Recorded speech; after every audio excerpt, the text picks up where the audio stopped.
Se ve la pantalla, ¿no? Sí, Ya, sí perfecto. dicen. Ya, súper. Bien, entonces vamos a empezar con el capítulo 1, donde vamos a ver una parte, vamos a decir general, ¿no? De cómo es que es el funcionamiento del ser humano. Vamos a ver que cuando hablamos de la parte introductoria, tenemos que tener en cuenta la definición de lo que viene a ser anatomía y fisiología. Anatomía va a encargarse o es el estudio de todas las estructuras que nosotros podemos ver, podemos medir y que en algunos casos vamos a necesitar un aumento visual, como viene a ser la utilización de un microscopio y demás.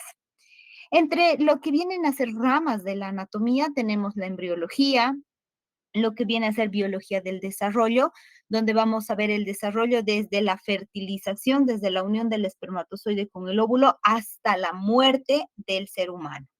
Tenemos a la biología celular que igual va a estudiar todas las estructuras que van a componer la célula, la anatomía humana propiamente dicha, que se va a dividir en anatomía sistémica y anatomía regional. Siendo la sistémica lo que vamos a ver en anatomía 2 en realidad, donde nos evocamos a ciertos sistemas en específico, ¿no? Y la regional en partes pequeñas de lo que viene a ser el cuerpo, como el tórax. Pero también dentro de lo que viene a ser la anatomía, vamos a tener a lo que vienen a ser las patologías o las enfermedades. En este entendido tenemos lo que es la anatomía patológica, que nos va a mostrar que por enfermedades y por ciertos factores puede haber un cambio de la estructura por esa patología. Ahora, por el otro lado, vamos a tener lo que es la fisiología. La fisiología va a estar encargada del estudio de la función del organismo. Muchas veces estas funciones no las vamos a poder ver, pero sí podemos catalogar si está funcionando bien o no. Entonces, vamos a ver que la fisiología se va a dividir o tiene subramas, como viene a ser la neurofisiología, donde se encarga del estudio de las funciones de las células nerviosas, cómo funcionan las neuronas y demás. Tenemos fisiología cardiovascular y también hay ramas fisiológicas mucho más complejas, como viene a ser la endocrinología. La endocrinología va a ser el estudio de toda la parte hormonal, de las funciones de las hormonas. Es prácticamente imposible que uno diga, en este frasquito tengo hormonas. No, las hormonas son moléculas, son sustancias muy, muy pequeñas, pero que tienen una función muy grande. Basta que haya la alteración de un grupo de estas hormonas y va a generar una cascada de fallas en la función general de lo que viene a ser el cuerpo. Entonces, también tenemos la fisiopatología, donde al igual que en la parte anatómica va a estudiar los daños que se van a dar en el cuerpo, pero que van a afectar netamente a la función. Por una enfermedad, la persona ya no respira de la manera correcta, entra menos oxígeno, tengo hipoxia, los labios se le ponen morados, entonces es una consecuencia de esta falla. Ahora, vamos a ver que para lo que viene a ser el estudio en general de lo que viene a ser nuestro organismo, vamos a tener los distintos niveles de organización estructural y los sistemas corporales. Estos niveles de organización clasifican cómo se va formando desde la partícula más sencilla hasta un organismo completo. Empezamos con el nivel químico que está encargado de lo que viene a ser o está compuesto por los átomos, las moléculas, ¿no? Que estas vamos a encontrar a un nivel químico.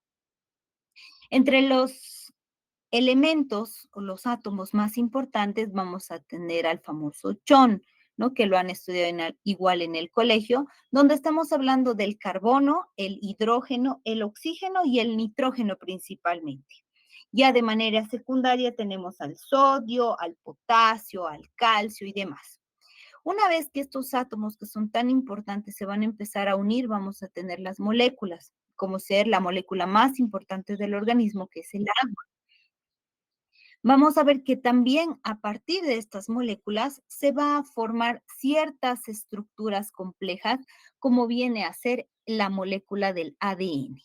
El ADN es una doble hélice que tiene como base el nitrógeno, son bases nitrogenadas. que cuando hacen su combinación a este nivel molecular, pues van a dar la formación de ciertos caracteres hereditarios, ¿no? Que van pasando de generación en generación en cada una de las personas. Este, al ser el nivel más básico, va a empezar a sumarse una molécula con otra molécula para formar un complejo, una estructura más compleja. Y en este entendido vamos a tener lo que es el segundo nivel, que viene a ser el nivel celular. En el nivel celular vamos a encontrar todo tipo de células musculares, nerviosas, células que nosotros denominamos somáticas. Las células somáticas son las células que componen todo nuestro cuerpo, pero también dentro de lo que viene a ser el nivel celular, vamos a encontrar una clasificación aparte de las somáticas, que son las células sexuales, ¿no? Que en los varones son los espermatozoides y en las mujeres son los óvulos, siendo diferentes de las células somáticas por la cantidad de cromosomas que tiene, ¿no? Tiene solamente la mitad del juego de cromosomas. Una vez que estamos en el nivel celular, las células se van a asociar para cumplir una función común. Ahí ya entra la parte fisiológica. En esta función común, por esta asociación, vamos a ver que se va a formar el nivel tisular o el nivel de los tejidos. En este nivel de los tejidos vamos a tener una amplia gama de tejidos que todos van a tener una misma función, pero dependiendo de dónde se encuentren, pues vamos a ver si son superficiales o profundos. Entre los tejidos más importantes tenemos el tejido conectivo, ¿no? Como lo dice su nombre, va a conectar estructuras. Tenemos el tejido muscular, que forman los músculos. Tenemos la piel, que es el tejido epitelial. Y también tenemos el tejido óseo y un único tejido líquido, que es la sangre, ¿no? Entonces, esta es una asociación de células líquido extracelular que va a tener una función común. Ahora, después de tener la consistencia, de saber cómo se han formado los tejidos, vamos a pasar al siguiente nivel, que es el nivel de los órganos. En el nivel de los órganos vamos a ver que son conjuntos de distintos tejidos que están asociados para cumplir una función específica en el cuerpo humano. Por ejemplo, en la imagen que les estoy poniendo en la diapositiva, pueden ver la estructura de un estómago. Este es un conjunto de distintos tipos de tejidos. Empieza con, desde la parte externa, tejido epitelial y conectivo que va a formar la parte externa del estómago. En las capas más internas vamos a encontrar 3 capas musculares con distintas orientaciones, vertical, horizontal y transversal. Y por la parte interna vamos a encontrar un tejido epitelial de tipo mucoso para lo que viene a ser la función de la motilidad y la digestión de los alimentos. Varios tipos de tejido se han unido para formar un órgano que va a cumplir una función específica en el cuerpo humano. Ya casi terminando, tenemos al nivel de sistemas y aparatos. Hay una diferencia entre lo que son sistemas y aparatos. Van a escucharme decir sistema reproductor y aparato digestivo. ¿Cuál es la diferencia? Los sistemas van a tener un mismo origen embrionario. ¿Qué quiere decir? Han surgido de un mismo lugar. En cambio, los aparatos van a ser orígenes diferentes, es decir, son distintos órganos con orígenes diferentes, pero que van a trabajar en conjunto. El más clásico es el aparato digestivo, que tiene un tubo gastrointestinal, que es un tubo continuo de la boca al ano, pero también va a tener otros órganos como el hígado, el páncreas, que son parte de la función del aparato digestivo, pero se formaron por otro tipo de células. Ya terminando esta parte, tenemos el último nivel, que es el nivel del organismo, donde vamos a tener el conglomerado de todos estos primeros niveles que hemos visto. Todos estos niveles, una vez que llegan a la cumbre más alta, pues llegan a formar el nivel del organismo. Para que ustedes tengan conocimiento, explicarles, ¿no? Que los sistemas y los aparatos, ya les he dicho, vienen de distintos orígenes. Vamos a tener sistemas específicos, como viene a ser el sistema tegumentario, el de la piel, tiene un mismo origen, sistema esquelético, los huesos, sistema muscular, nervioso, endocrino y linfático. Estos 6 sistemas, todos han empezado de un mismo origen embrionario, de una misma capa embrionaria. En cambio, los aparatos que tienen distintos orígenes, vamos a tener al aparato cardiovascular, donde encontramos al corazón y a los vasos sanguíneos, y también eh, lo que viene a ser arterias, venas, y la sangre está dentro de este aparato cardiovascular. El aparato respiratorio, que está compuesto por todo lo que es el sistema de conducción desde la nariz hasta la tráquea, y en los pulmones, que estos igual tienen otro origen embrionario. El aparato digestivo que ya les he mencionado, el aparato urinario que está compuesto por los riñones, los uréteres y la vejiga, y por último el aparato reproductor, que tanto en varones como en mujeres llegan a tener distintos orígenes embrionarios por la parte de las gónadas. Hasta aquí, ¿alguna pregunta?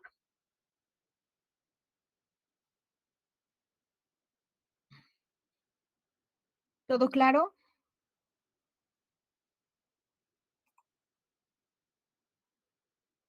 Sí, espero que sí. Bien, entonces, sistema tegumentario, esquelético, muscular, nervioso, endocrino y linfático. Estas imágenes están en el libro por si acaso. Y los aparatos, ¿no? Que les había mencionado. Bien, ahora pasamos al siguiente punto, que viene a ser los procesos básicos. Van a disculpar, esto era más arriba. Mm, Ya, ahora sí. Para que nosotros podamos hablar de lo que viene a ser un organismo vivo, vamos a necesitar que éste cumpla 6 procesos vitales básicos. Si por algún caso no cumple uno de estos, no vamos a considerarlo un ser vivo como tal. Entonces, vamos a tener estos 6 procesos vitales que le van a dar el término vida, empezando con el primero, que es el metabolismo. El metabolismo viene a ser la función de lo que es el procesamiento de las distintas sustancias, ya sea una producción de sustancias o una degradación de sustancias. Todo esto en función del requerimiento que necesite el organismo. Vamos a ver que el metabolismo se va a dividir en dos,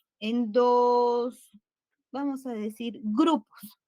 El primero viene a ser el anabolismo y el segundo el catabolismo. El anabolismo va a estar encargado de tomar moléculas pequeñas, conglomerarlas, juntarlas y formar una sustancia más grande. En cambio, el catabolismo va a ser lo contrario. Va a agarrar una sustancia grande y la va a descomponer en partículas más pequeñas para la absorción. Este proceso es vital para nuestro organismo porque gracias a este hay formación de proteínas y también hay degradación de estas mismas proteínas en aminoácidos necesarios para nuestro organismo. Sin el metabolismo, de una manera más sencilla, nuestro organismo no podría nutrirse, no podríamos tener esa capacidad. El segundo proceso vital es la capacidad de respuesta. Cuando hablamos de esta capacidad de respuesta, no solamente es una respuesta orgánica, voluntaria. Se choca un auto y nosotros giramos la cabeza para ver qué pasó. Si suena muy fuerte, me tapo el oído. No. En la capacidad de respuesta también está la parte celular. Por ejemplo, estamos bajo el sol, hace mucho calor y empezamos a transpirar, ¿verdad? Esta es una respuesta de nuestro organismo al incremento de la temperatura. Cuando nosotros empezamos a transpirar, eliminamos agua para que esta agua se evapore y enfríe la superficie. Esa es la función del sudor. Es una respuesta natural de nuestro organismo que nosotros no vamos a controlar de manera voluntaria. El tercer proceso viene a ser el movimiento. Cuando hablamos de movimiento, tenemos que entender que no solamente estamos hablando de un movimiento de traslación, me voy de la cocina al baño, ¿no? De un lado a otro lado. No. Cuando hablamos de movimiento, estamos hablando de todo tipo de movimiento, incluido el movimiento celular. Por ejemplo, las células sanguíneas se mueven a través de los vasos sanguíneos. La sangre circula en cada bombeo cardíaco. Este es un movimiento. Otro movimiento, nosotros nos hemos cortado, ¿no? Y está derramándose sangre, pero pasa un rato y coagula, cierra la herida. Ese ha sido porque el movimiento de las plaquetas ha ido a la herida a pegarse y detener la hemorragia. Entonces, todo eso es parte del movimiento. También dentro de este movimiento vamos a ver que sustancias como los alimentos, que de hecho no se mueven solas, van a atravesar todo lo que viene a ser el tubo digestivo.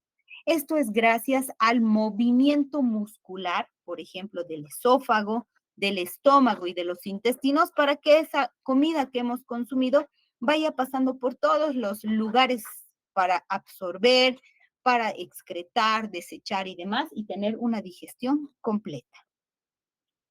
El cuarto proceso importante viene a ser el decrecimiento. En el decrecimiento tenemos un crecimiento bastante notorio, por ejemplo, en los niños, ¿verdad? Nacen pequeñitos y a medida que va pasando el tiempo van creciendo, ya sea en altura, en peso y demás. Pero el crecimiento también va a ser parte del crecimiento celular, ya sea en un, perdón, un segundito, por favor.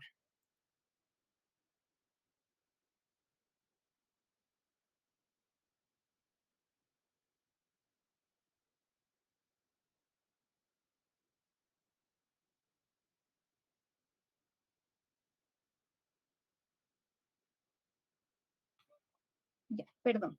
Como les decía, dentro del crecimiento vamos a encontrar el aumento del número de células y el aumento del tamaño de las células. En el aumento de número de células, nosotros estamos hablando de una hiperplasia, ese es el término, ¿no? Donde vamos a ver que eran 5 células y se multiplicaron y se volvieron 50. Pero también vamos a ver lo que es la hipertrofia. En la hipertrofia vamos a ver que una célula, lo voy a poner en unos términos más gráficos, medía 1 centímetro y empezó a crecer y ahora mide 5, ¿no? Se hizo más grande. Entonces, todo esto también es parte del proceso de crecimiento. Luego tenemos el proceso de diferenciación, que este es uno de los más importantes porque nos ayuda a lo que viene a ser la supervivencia y principalmente la adaptación. La diferenciación la vemos desde el momento de la concepción, donde vamos a tener una célula, ¿no? Recién formada que está compuesta por dos grupos diferentes, es decir, el espermatozoide de una persona, de un varón, y el óvulo de una mujer, que van a unirse y van a formar una sola célula. Y a partir de esta célula es que empieza a multiplicarse y a darnos un nuevo ser. Cada una de estas células nuevas que se están dividiendo, en un cierto punto van a decidir diferenciarse, transformarse y van a decir, este grupo de células se va a convertir en hueso, este grupo de células se va a convertir en músculos, ¿no? Entonces, esa diferenciación hace que el ser humano tenga esa variabilidad, esa variedad de distintos tejidos y funciones gracias a esta diferenciación. Y por último, tenemos a la reproducción. Cuando hablamos de reproducción, tenemos que entender que hay reproducciones sexuales y asexuales. La reproducción, por lo general, cuando estamos hablando de la reproducción de los seres humanos, pues estamos hablando de una reproducción netamente sexual, ¿no? Unión de un espermatozoide con un óvulo. En cambio, cuando hablamos de una reproducción asexual, vamos a ver que son procesos de división celular, donde se generan células exactamente iguales a la predecesora. No simplemente copia su material genético y se forma una nueva célula, muy parecida o casi igual a la anterior. Estos dos procesos sexuales y asexuales son lo que nosotros vamos a conocer como reproducción, ya sea celular o la reproducción humana. Hasta aquí, ¿alguna pregunta?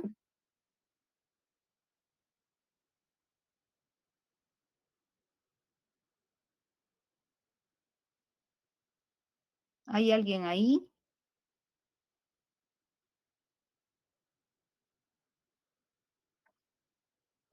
Bien.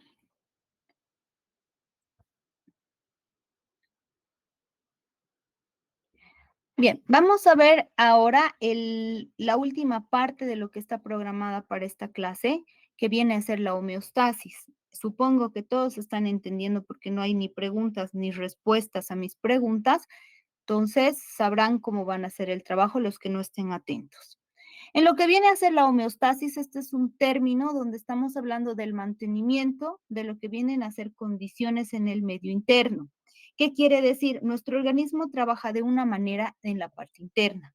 Y cuando hay distintos cambios externos, ya sea temperatura, no sé, radiación y demás, va a tratar nuestro organismo de volver a ese equilibrio que tenía de la manera anterior.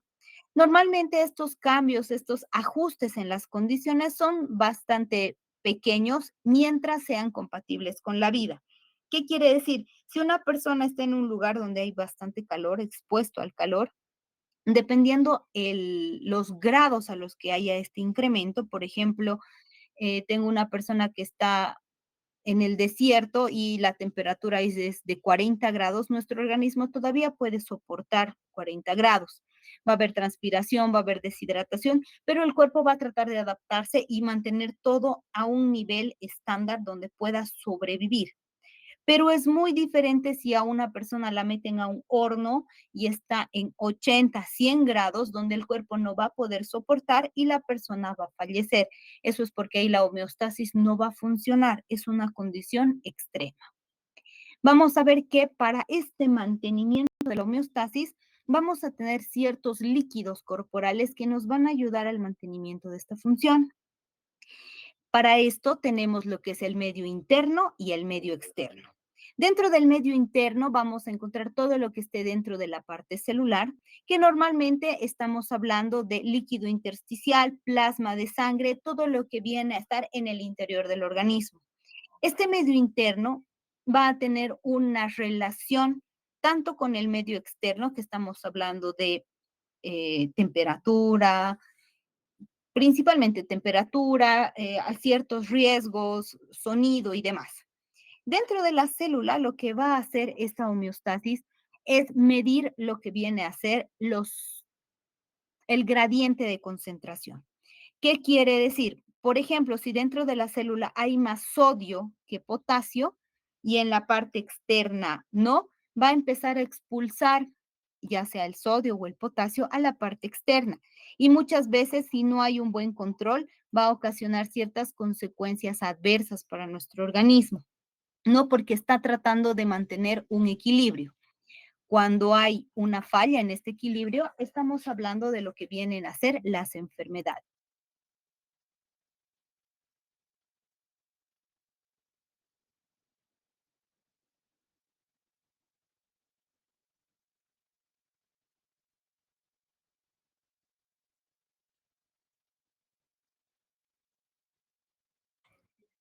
Perdón. Bien, como les decía, vamos a ver que dentro de esta homeostasis, una de las más importantes viene a ser la parte respiratoria y la segunda más importante es la parte renal.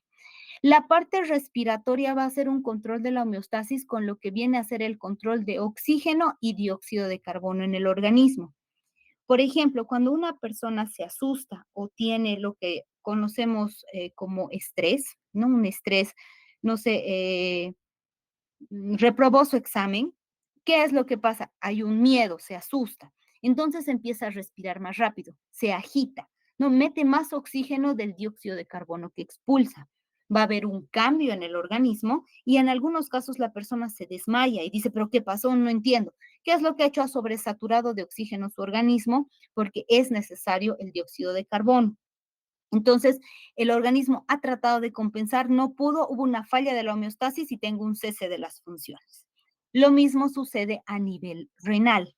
Si una persona, por ejemplo, está consumiendo gran cantidad de, no sé, de líquidos ácidos, el cuerpo va a empezar a sobreproducir líquidos básicos. ¿Para qué? Para neutralizar. Y normalmente cuando hay este tipo de desequilibrio, muchos de los tejidos empiezan a acidificarse. ¿Por qué? Porque el cuerpo está tratando de procesar ese ácido extra. La homeostasis en los líquidos corporales es lo que mantiene vivo a nuestro organismo y es súper importante que ustedes entiendan esto. Tenemos luego lo que son los sistemas de retroalimentación. El sistema de retroalimentación va a recibir un estímulo, una señal, la va a analizar y luego va a dar una respuesta, ¿no? Para esto tenemos los tres componentes. El receptor, que es el que va a captar ese estímulo, el centro de control, que es nuestro sistema nervioso, nuestro cerebro, y por último el efector, que normalmente son los músculos. Cuando nosotros, como les había mencionado en el ejemplo anterior, escuchamos que hay un choque, nuestros oídos han captado ese ruido, han recepcionado, han recibido. Lo llevan al cerebro y nuestro cerebro dice, suena a un choque de auto. ¿Qué hace como una respuesta? Nosotros miramos, o si te asustas, algunos gritan, ¿verdad? Entonces esa es la respuesta que se da.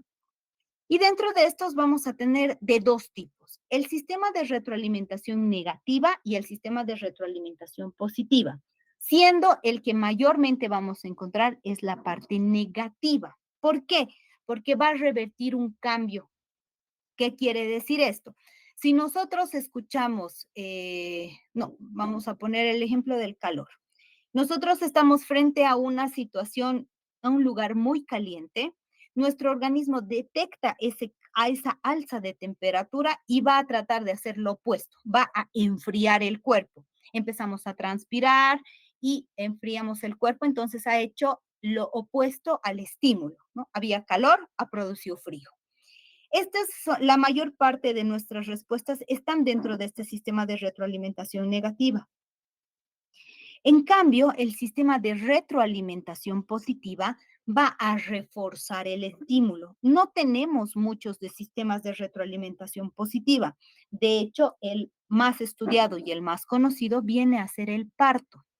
En el parto, una vez que inicia el estímulo de la dilatación del cuello uterino, si fuera un sistema de retroalimentación negativa, de lo que está dilatando haría que se vuelva a contraer, pero no. Como es un sistema de retroalimentación positiva, lo que provoca es que se dilate más, que aumente, que sean más continuas las contracciones uterinas hasta que haya la expulsión del producto o del nuevo ser, ¿no? Entonces, no es uno de los pocos sistemas que tenemos de retroalimentación positiva. En la mayor parte de nuestro organismo siempre funciona el sistema de retroalimentación negativa. Ya para terminar lo que viene a ser el avance de hoy, para no sobresaturarlos, por último les menciono los desequilibrios homeostáticos que puede romper este equilibrio. Entre estos, como les he ido mencionando en los ejemplos, tenemos el mismo comportamiento, ¿no? Si una persona empieza a fumar, pues empezará a saturar sus pulmones de nicotina, cambiando el equilibrio normal. Conformación genética. Hay algunas personas que por genética llegan a tener ciertas patologías, ¿no? Que no consideramos normales, que van a causar un desequilibrio. Un ejemplo claro es, por ejemplo, las personas que escriben con la izquierda, que son zurdos. Hay un cambio genético, ¿no? Y la función también va a cambiar porque la mano dominante va a ser la otra. Factores externos, como viene a ser la parte del medio ambiente, estar en un lugar con poca agua, con mucha agua, con calor, con frío y demás. Y por último, uno de los que está más conocido, que es el factor psicológico o de estrés, que también se ha visto que genera un desequilibrio homeostático. Las personas estresadas llegan a tener cuadros de ansiedad, no comen o comen mucho, empiezan a generar malos hábitos, empiezan a fumar, a beber, todo para tratar de lidiar con el estrés, causando un desequilibrio homeostático. ¿Hasta aquí alguna pregunta?